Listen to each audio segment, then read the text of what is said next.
प्यारे दोस्तों, वास्तु देवता की जय हो और महाकाल आपका भला करे।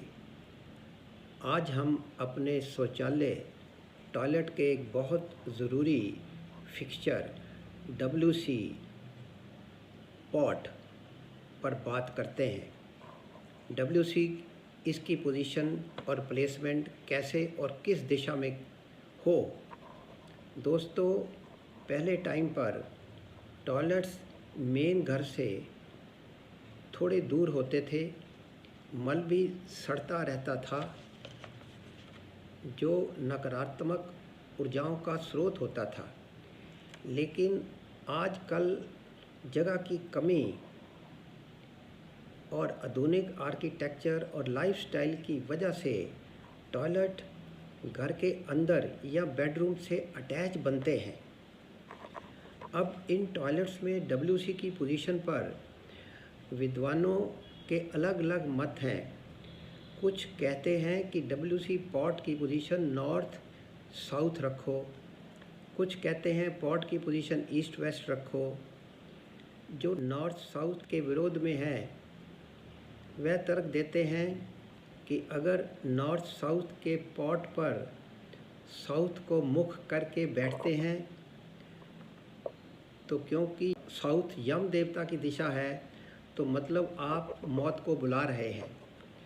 साउथ की तरफ मुख करने पर आपको कई भयंकर रोग जैसे कॉन्स्टिपेशन, गैस्ट्रिक प्रॉब्लम्स, पेट संबंधी रोग, हार्ट अटैक, बवासीर, आँखों आदि के रोग हो सकते हैं। जब मुंह साउथ यम दिशा की तरफ होगा तो मल विसर्जन नॉर्थ की तरफ होगा, जो देवी देवताओं की दिशा है, जिससे देव शक्तियाँ भी नाराज़ हो जाएंगी। इन गुरुओं का ये साइंटिफिक तर्क है कि साउथ से एनर्जी नहीं मिलती क्योंकि तरंगे नॉर्थ टू साउथ चलती हैं।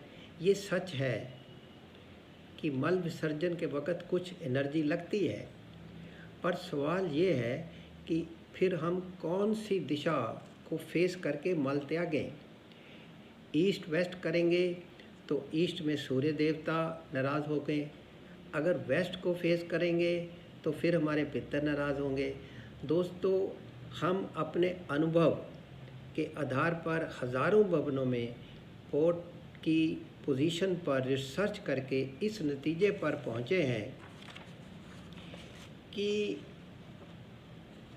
हम पॉट हमेशा टॉयलेट के साउथ वेस्ट कॉर्नर में रखें, जिसकी पोजीशन साउथ नॉर्थ हो। मतलब आप जब पॉट पर बैठें तो फेस नॉर्थ की तरफ हो, ऐसा हम सोचते हैं। दूसरा, WC कोशिश करें कि किचन की दीवार के साथ ना हो, इससे नकारात्मक भाव आता है और जब फ्लश चलता है तो उसकी आवाज़ भी किचन में बुरी लगती है। तीसरा, WC पॉट की पोजीशन बेड के सामने ना रखें, जो दरवाज़ा खुलने पर दिखे, ये अच्छा नहीं लगता।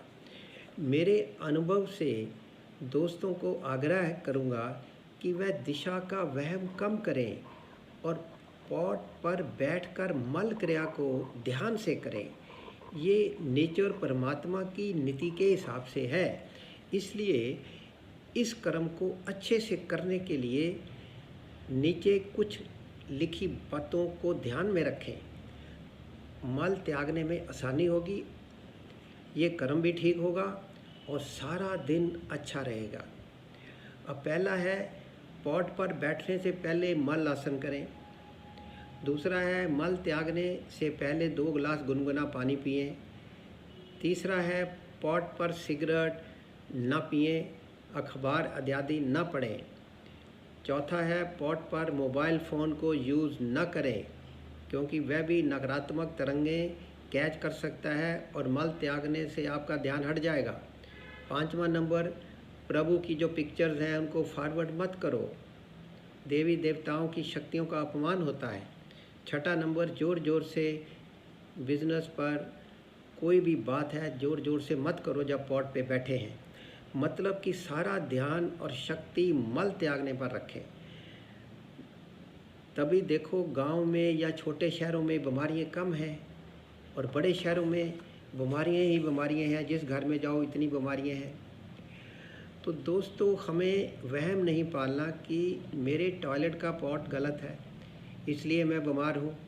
ये सोच को बदलना होगा, क्योंकि मॉडर्न टॉयलेट्स में मल फ्लश हो जाता है, जिसकी वजह से बदबू भी बहुत कम होती है। इंग्लिश पॉट में तो और भी कम होती है। आजकल के जैसे आप देखो फ्लैट्स हैं, छोटे प्लाटों में जो फ्लैट्स बनते हैं, फिर सोसाइटियों के फ्लैट्स हैं, साधु संतों के हमारे आश्रम हैं, एरोप्लेन्स हैं, ट्रेनें हैं, होटल्स हैं, उसमें पॉट की दिशा एडजस्ट करनी बहुत मुश्किल होती है। इसलिए डर कर, घबरा कर पॉट पर मत बैठो।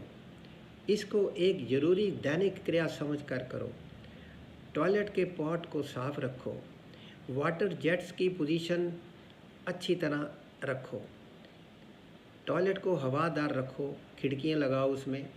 ओल्ड लोगों और बच्चों के लिए सपोर्ट सिस्टम भी लगवाओ। हो सके तो किसी वास्तुकार को कंसल्ट भी कर लो, पर वहम का बीज मन में मत डालो। सारी सृष्टि प्रभु की है। जितना हो सके हमें वास्तु और ज्योतिष ज्ञान को मानकर नए युग में नए सिस्टम के अनुसार सोचना और जीना सीखना होगा, क्योंकि अब टॉयलेट घर के अंदर होता है, सुंदर और साफ होता है, मल भी फ्लश हो जाता है, इसलिए नकारात्मक ऊर्जाएं कम पैदा होंगी। पर टॉयलेट की पोजीशन कोशिश करके वास्तु नियमों के अंतर्गत ही रखें, मतलब नॉर्थ साउथ या साउथ नॉर्थ ज़्यादा रखें, लेकिन कोशिश करें कि जब आप बैठें तो फेसिंग नॉर्थ को ज़्यादा करें। पॉट इतना ज़रूरी नहीं है, क्योंकि मल त्यागना भी नींद की तरह एक नेचुरल क्रिया है। हमें मल त्यागना ही है, जैसे हमें सोना ही है। तो दोस्तों, आप पॉट पे ध्यान कम दो, आप पॉट त्यागने की जो क्रिया है उस पर ज़्यादा ध्यान दो, तो आप देखोगे आपकी हेल्थ अच्छी होगी, आपको कोई बीमारियां नहीं लगेंगी। हर हर महादेव, महाकाल की जय हो। अगर आपको जो वीडियो पसंद आए तो इसको सब्सक्राइब करो, लाइक करो, शेयर करो। फिर हम और बड़े ही प्रैक्टिकल वास्तु पे वीडियो बनाएंगे। वास्तु देवता की जय हो।